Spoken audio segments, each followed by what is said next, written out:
এই ছন্নহীন বন্দি জীবন লাগছে না আর ভালো।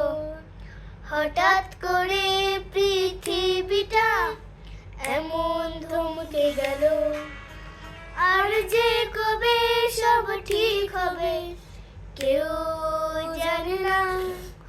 অস্থিরতা ভীষণতায় মন মানে না।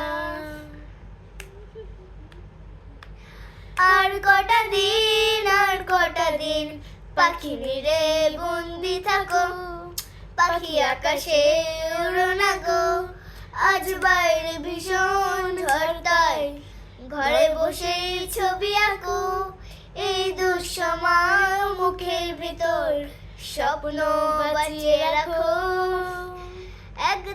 একদিন এই ঝড় থেমে যাবে। ঝড় থেমে যাক, নিস্তব্ধ পৃথিবী প্রাণ ফিরে পাবে। প্রাণ ফিরে পাক, অসুখ হয়ে কান মেঘ সরে যাবে। মেঘ সরে যাক, ধমকে যাওয়া জীবন আমার স্বর্ণ মুখর হবে।